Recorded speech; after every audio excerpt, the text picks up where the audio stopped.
Okay, let's jump straight into one of the most incredible stories in history. We're talking about Giuseppe Garibaldi. Right. A man who started as a sailor and somehow ended up creating a country. He really was the ultimate revolutionary, a man whose personal mission was to fuse all these tiny separate states into what we now know as modern Italy. It's a remarkable story, a mix of action, politics, and sheer force of personality. And today we're focusing on him, the hero of two worlds, and his famous Redshirts. Exactly. We want to look at the nuts and bolts of how his tiny band of volunteers took on powerful kingdoms and actually won. It just sounds impossible, 1,000 guys in cheap shirts against professional armies. So who was this man before the legend? Where did he come from? Well, he was born in 1807 in Nice. Yeah. And what's interesting is that at the time, Nice was actually part of the Kingdom of Sardinia, not France. Okay, and his family? They were coastal traders. Pretty simple background. It meant he grew up on the sea, became a really skilled mariner. And that experience as a sailor must have been critical later on. It was everything. It taught him about logistics, strategy, movement, all skills he'd need long before he ever commanded an army. His travels also exposed him to a lot of new ideas, right? Oh, absolutely. He's sailing around the Mediterranean, and Europe is just buzzing with these revolutionary ideas. He becomes completely convinced of one thing. Unity. Unity. He saw the Italian peninsula as this, geopolitical mess. It was all carved up into little states, many controlled by foreign powers like Austria. And he believed it had to be one single free nation. One nation. That was the dream. And it wasn't just a casual belief for him. It was a call to action. So where does he find people who think like him? This is a pretty radical idea for the time. He finds them in a secret society. In the early 1830s, he joins Young Italy, which was founded by another famous figure, Giuseppe Mazzini. And their whole goal was revolution. A pretty explosive one, yeah. They wanted to kick out all foreign influence and establish a republic, a country ruled by the people, not by kings. That's a high-stakes group to join. Extremely high stakes, and he found out just how high very quickly. He gets involved in a failed rebellion. He does, in Genoa. It fails, and he's immediately sentenced to death. Wow, so he has to run. Has to flee for his life.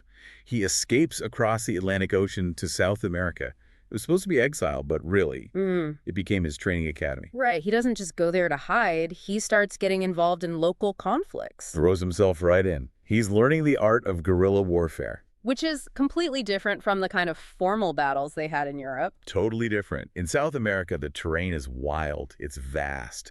He learns how to lead these small, fast, highly motivated groups against much larger, slower professional armies. He's mastering the art of the surprise attack. He fought in a couple of major conflicts down there, didn't he? He did. First, he fought for a state trying to break away from the Brazilian Empire.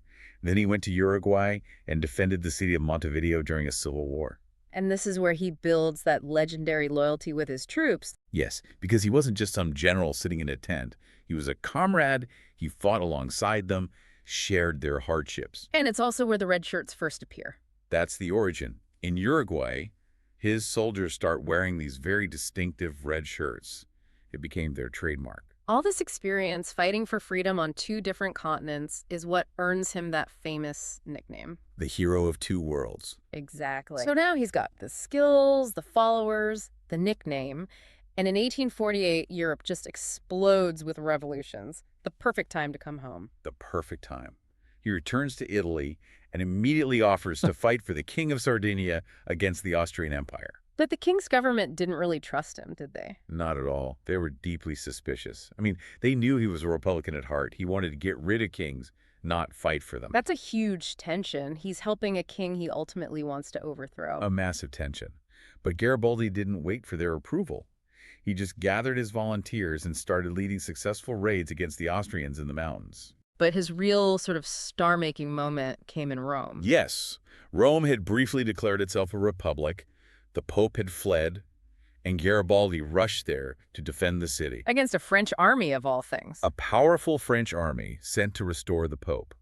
And even though they were completely outnumbered and outgunned, Garibaldi's volunteers fought with incredible courage for weeks. They lost in the end, but the defense of Rome turned him into a national hero. Right. It made him a national symbol of resistance. When the Republic fell, he refused to surrender. He led this legendary retreat through central Italy, chased by 4 different armies. It just sounds unbelievable. It was. He even lost his wife, Anita, during that retreat. But the skill and the sheer determination he showed, it proved to everyone that he was the real deal. So let's talk more about the Redshirts themselves. They were the engine of his success. They really were.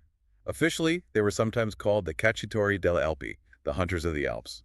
But everyone knew them as the Redshirts. And they were all volunteers, students, workers. All kinds of people. And they weren't motivated by pay, because there wasn't any. It was pure patriotism.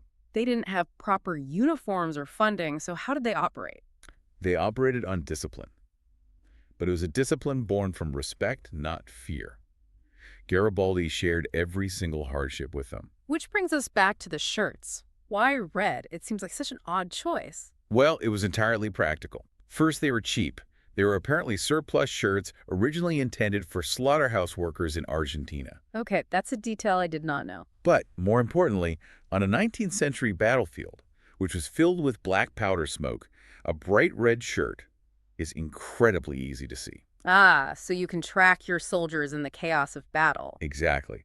It allowed his officers to command and maneuver their troops effectively. It was a simple but brilliant choice. Okay, so let's fast forward to 1860. This is the big moment. The biggest moment. The north of Italy is starting to unify under the Kingdom of Sardinia. But the entire south, the huge kingdom of the two Sicilies, is still controlled by the Bourbon dynasty.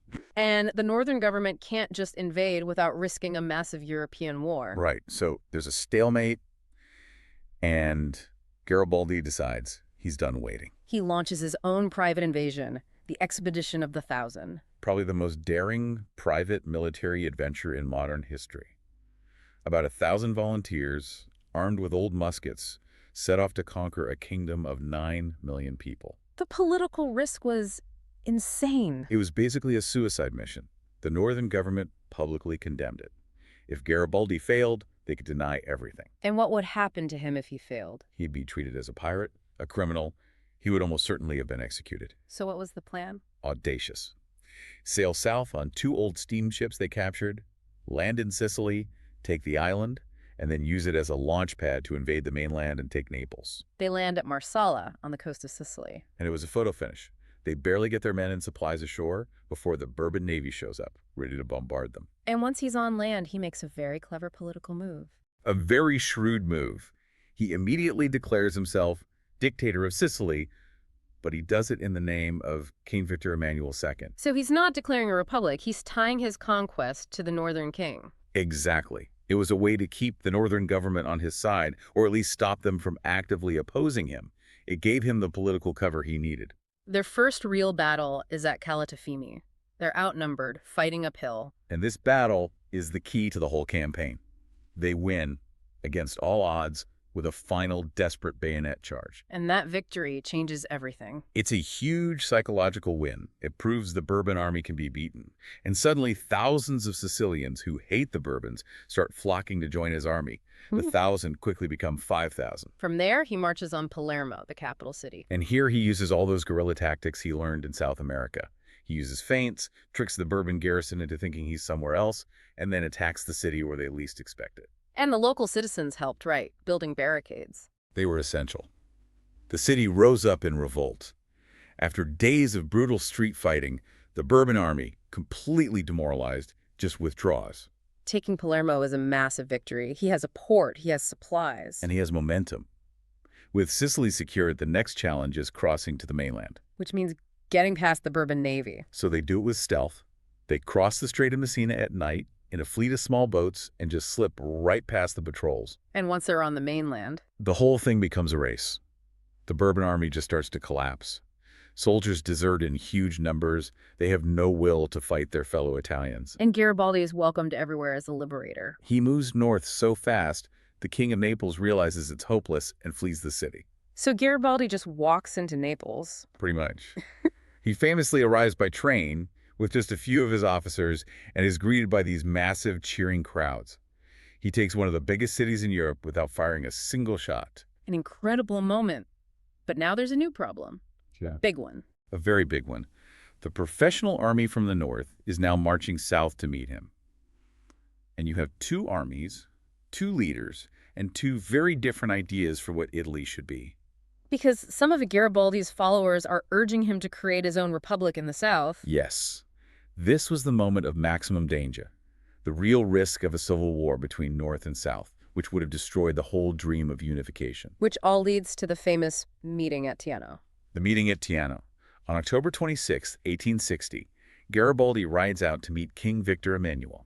And what happens? In an incredible act of selflessness, he takes off his hat, hails Victor Emmanuel as the King of Italy, and simply hands over control of everything he's conquered. He chose unity over his own republican ideals. He did. It was maybe his single greatest contribution. He prevented a civil war and made Italy possible. But the fighting wasn't quite over. There was one last big battle. The Battle of the Volturnus River. The last remnants of the Bourbon army, about 50,000 soldiers, launched a huge counterattack against Garibaldi's 25,000 volunteers. So the Redshirts had to prove they could win a conventional stand-up fight. And they did. They held their defensive lines all day against ferocious attacks. It was a victory that proved they weren't just a guerrilla force, they were a real army. And after all that, after conquering a kingdom and creating a country, what he did next says everything about him. It really does. He refused all rewards, no titles, no money, no land. What did he ask for? A bag of seed corn and a few basic supplies. And then he went home. He just retired to his small farm on the little island of Caprera. Yep.